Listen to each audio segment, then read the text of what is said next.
ಕಳೆದ ಒಂದು ವರ್ಷದಿಂದ ತಾರಸು ರಂಗಮಂದಿರದ ಸ್ಥಿತಿ ತೀರಾ ಹದಗೆಟ್ಟಿದೆ. ಹೀಗಾಗಿ ಸಾರ್ವಜನಿಕ ಕಾರ್ಯಕ್ರಮಗಳಿಗೆ ಸಿಗದೆ ತುಂಬಾ ತೊಂದರೆ ಆಗಿತ್ತು. ಇನ್ನಷ್ಟು ಮಾಹಿತಿ ತಿಳಿಯಲು ಈ ಸ್ಟೋರಿ ನೋಡಿ.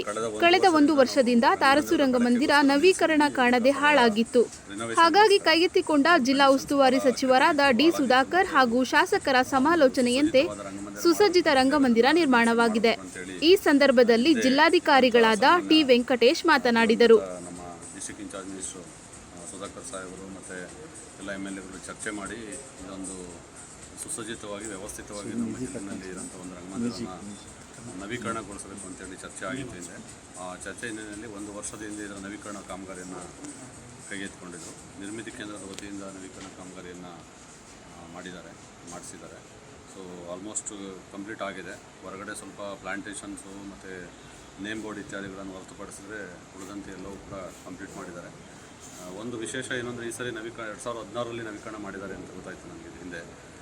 ಈ ಸರಿ ನಾವು ಮಾಡುವಾಗ ಇದನ್ನು ಒಂದು ಅಕಾಸ್ಟಿಕ್ ಥಿಯೇಟ್ರ್ ಆಗಿ ಕನ್ವರ್ಟ್ ಮಾಡಬೇಕು ಅಂತ ಭಾಳ ಚಾಲೆಂಜಿಂಗಾಗಿ ತೊಗೊಂಡು ಇದನ್ನು ಮಾಡಿದ್ದೀವಿ. ಏನು PVR ಮಾದರಿನಲ್ಲಿ ಮೆಕ್ಯಾನಿಸಮ್ ಇದೆ, ಆ ಸೌಂಡ್ ಆ್ಯಂಡ್ ಲೈಟ್ಸ್ ಮೆಕ್ಯಾನಿಸಮ್ ಇರ್ಬೋದು, ಅಥವಾ ಇದರ ಅಕಾಸ್ಟಿಕ್ ಸೌಂಡ್ಗೋಸ್ಕರ ಸೌಂಡ್ ಪ್ರೂಫಿಂಗ್ ಅಕಾಸ್ಟಿಕ್ಗೋಸ್ಕರ ಅದೇ ರೀತಿ ಮಾಡಬೇಕು ಅಂತೇಳಿ ನಾವು ಇದನ್ನು ಚಾಲೆಂಜಿಂಗಾಗಿ ತೊಗೊಂಡು ಮಾಡಲಿಕ್ಕೆ ಅವರಿಗೆ ನಾನು ನಿರ್ದೇಶನ ನೀಡಿದ್ದೆ.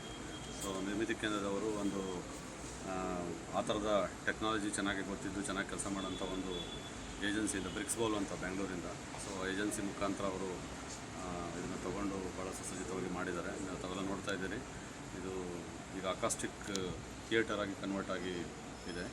ಸೊ ಇದಕ್ಕೆ ಸಂಬಂಧಪಟ್ಟಂತೆ ನಾವು DMF ಅನುದಾನ ಜಿಲ್ಲಾ ಖನಿಜ ಪ್ರತಿಷ್ಠಾನ ನಿಧಿಯಿಂದ ನಾವು ಹಣವನ್ನು ಖರ್ಚು ಮಾಡಿದ್ದೀವಿ. ಸೊ ಅದಕ್ಕೆ ಜಿಲ್ಲಾ ಉಸ್ತುವಾರಿ ಸಚಿವರು ಹಿಂದೆ ಇದ್ದಾಗ ಅದರ ಅನುಮೋದನೆಯನ್ನು ಕೊಟ್ಟು ಅನುಮೋದನೆ ತಗೊಂಡು ಸುಮಾರು 2.5 ಕೋಟಿಯಷ್ಟು ಸುಮಾರು ಖರ್ಚನ್ನು ಇದಕ್ಕೋಸ್ಕರ ನಾವು ಮಾಡಿದ್ದೀವಿ.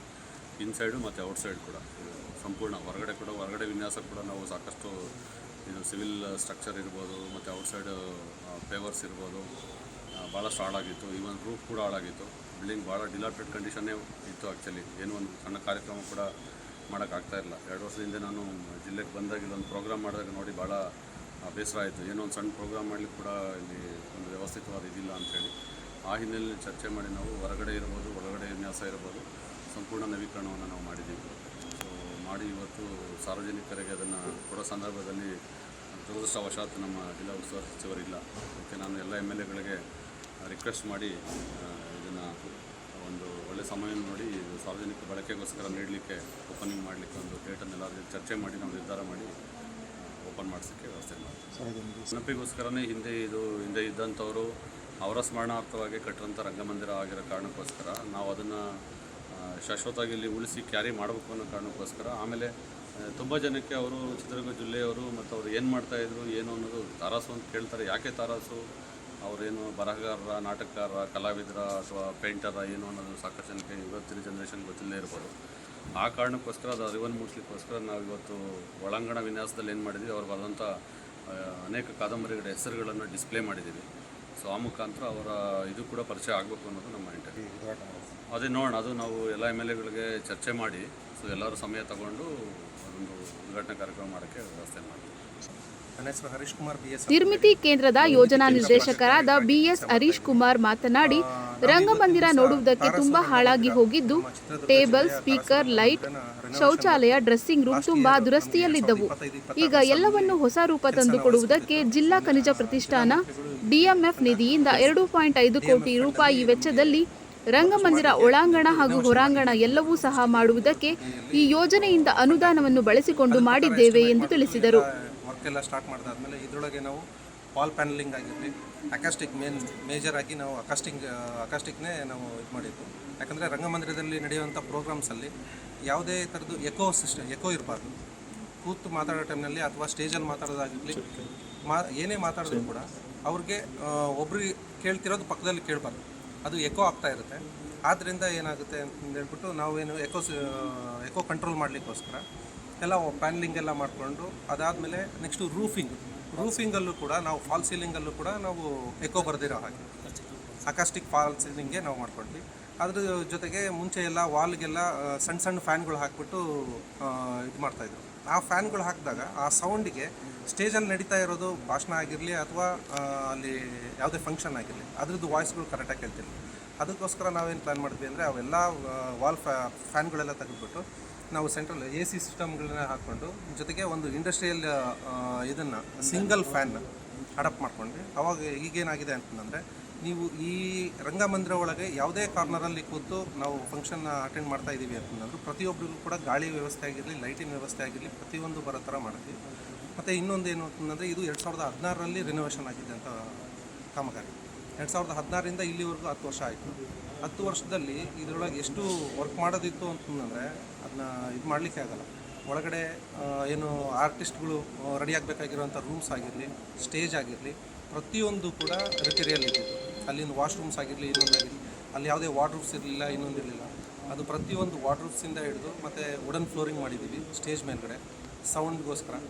ಅದೇ ಥರನೇ ಎಲ್ಲ ಪ್ರತಿಯೊಂದು ಮ್ಯೂಸಿಕ್ ಲೈಟ್ಸು, ಸ್ಕ್ರೀನ್ಸ್, ಮತ್ತು ಇಲ್ಲಿ ಬರಬೇಕಾಗಿರೋಂಥ ಈಗ ಆರ್ಟಿಸ್ಟ್ಗಳಿಗೆ ನಾಟಕ ಇನ್ನೊಂದು ನಡೀತಾ ಇದೆ ಅಂತಂದರೆ ಅವ್ರಿಗೆ ಬೇಕಾಗಿರೋಂಥ ಲೈಟಿಂಗ್ಸ್ ಪ್ರತಿಯೊಂದನ್ನು ಕೂಡ ನಾವು ಅರೇಂಜ್ ಮಾಡಿದ್ವಿ. ಅದೆಲ್ಲದಕ್ಕೂ ಕೂಡ ಮುಂಚೆ ಇದ್ದಿದ್ದು ವೈರಿಂಗ್ ನಮಗೆ ಸಪೋರ್ಟ್ ಮಾಡಲಿ.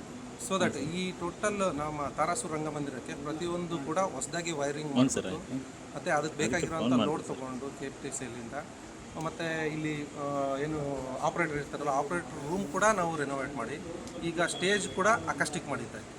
ಸ್ಟೇಜ್ ಮೇಲ್ಗಡೆ ಏನೇ ನಡೀತಾ ಇದೆ ಅಂದರೂ ಅದು ಕೂಡ ಅಲ್ಲಿ ಎಕೋ ಆಗಿಬಿಟ್ಟು ಅಲ್ಲಿ ಡ್ಯಾನ್ಸ್ ಪ್ರೋಗ್ರಾಮ್ ಕೊಡೋರಿಗೆ ಅವ್ರಿಗೆಲ್ಲ ಡಿಸ್ಟರ್ಬೆನ್ಸ್ ಆಗ್ತಾಯಿದೆ. ಅವ್ರಿಗೆ ಅದನ್ನು ಚೇಂಜ್ ಮಾಡಿದ್ವಿ. ಅದಾದಮೇಲೆ ಎಲ್ಲ ನಂತರ ಆದಮೇಲೆ ಈ ಮ್ಯೂಸಿಕ್ ಸಿಸ್ಟಮ್ ಅದು ಒಂದು ದೊಡ್ಡ ಇಶ್ಯೂ ಇತ್ತು. ಇಲ್ಲಿ ಹಾಕಿದ್ದು ಹಳೆಯ ಕಾಲದ್ದು ಏನು ಮ್ಯೂಸಿಕ್ ಸಿಸ್ಟಮ್ಸ್ ಏನಿದ್ವಲ್ಲ, ಸ್ಪೀಕರ್ಸು ಮತ್ತು ಮೈಕ್ಸು ಎಲ್ಲ ನಾನ್ ಆಪ್ರೇಟಿವ್, ಮೀನ್ಸ್ ಒಂದು ಹತ್ರ ಸೌಂಡಲ್ಲಿ ಗಲೀಜ್ ಸೌಂಡ್ ಬರೋದು ಈ ಥರ ಎಲ್ಲ ಇತ್ತು. ಅದೆಲ್ಲ ತೆಗೆದುಬಿಟ್ಟು ಪೂರ್ತಿ ಎಲ್ಲ JBL ಕಾಂಪೋನೆಂಟ್ ಸಿಸ್ಟಮ್ಸ್ನೇ ಅಡಾಪ್ಟ್ ಮಾಡಿದ್ದೀವಿ. ಮೇಜರಾಗಿ ಸ್ಟೇಜ್ ಕೆಳಗಡೆ 2 ದೊಡ್ಡ ಮೇಜರ್ ಸ್ಪೀಕರ್ಸ್ ಬರುತ್ತೆ. ಅದಾದಮೇಲೆ ಇವನ್ನೆಲ್ಲ ಕವರಿಂಗ್ಸ್ ಅಂತ ಕರಿತೀವಿ, ಈ ಅದರ್ ಸ್ಪೀಕರ್ಸ್. ಹಂಗಾಗ್ಬಿಟ್ಟು ಯಾವುದೇ ಕಾರ್ನರಲ್ಲಿ ಕೂತ್ರೂ ಕೂಡ ಒಂದೇ ಮ್ಯೂಸಿಕ್ಕು, ಒಂದೇ ಸೌಂಡ್ ಕೇಳೋ ಥರ ಮಾಡಿ ಈ ವರ್ಕ್ನ ಕಂಪ್ಲೀಟ್ ಮಾಡಿದ್ದೀವಿ. ಇನ್ನೂ ಚಿಕ್ಕ ಪುಟ್ಟ ಕೆಲಸಗಳಿದೆ, ಅದೆಲ್ಲ ಈಗ ಪ್ಲಾಂಟೇಷನ್ನು ಮತ್ತು ಇನ್ನೊಂದು ಸ್ವಲ್ಪ ಹೊರಗಡೆ ವರ್ಕ್ ಏನಿದೆಯಲ್ಲ ಅದೆಲ್ಲ ಕಂಪ್ಲೀಟ್ ಮಾಡೋದಿದೆ. ಮತ್ತು ಇನ್ನೊಂದು ರೂಫಲ್ಲಿ ಎಷ್ಟು ಇದಿತ್ತು ಅಂದರೆ ಎಲ್ಲ ಡ್ಯಾಂಪ್ನೆಸ್ ಬಂದುಬಿಟ್ಟು ಎಲ್ಲ ಮೇಲ್ಗಡೆ ಅಕಸ್ಟಿಕ್ ಮಾಡೋಕ್ಕೆ ಹೋದಾಗ ಎಲ್ಲ ತೊಂದರೆ ಆಯಿತು. ಹಂಗಾಗ್ಬಿಟ್ಟು ಮೇಲೆ ಪೂರ್ತಿ ಡ್ಯಾಂಪ್ ಪ್ರೂಫ್ ಕೋರ್ಸ್ ಮಾಡಿಕೊಂಡು ಮತ್ತು ವೆದರ್ ಪ್ರೂಫ್ ಪೇಂಟಿಂಗ್ ಎಲ್ಲ ಮಾಡಿಕೊಂಡು ಟೋಟಲ್ ಬಿಲ್ಡಿಂಗ್ ಪೂರ್ತಿ ರೆನೋವೇಷನ್ ಬಿಲ್ಡಿಂಗ್ ಎಲ್ಲ ಪೇಂಟಿಂಗ್ ಎಲ್ಲ ಮಾಡಿಕೊಂಡು ಕಂಪ್ಲೀಟ್ ಮಾಡಿದ್ದೀವಿ. ಈಗ ಮುಂದ್ಗಡೆ ಮತ್ತು ಹೊರಗಡೆ ಎಲ್ಲ ರೋಡ್ ಎಲ್ಲ ಇರಲಿಲ್ಲ.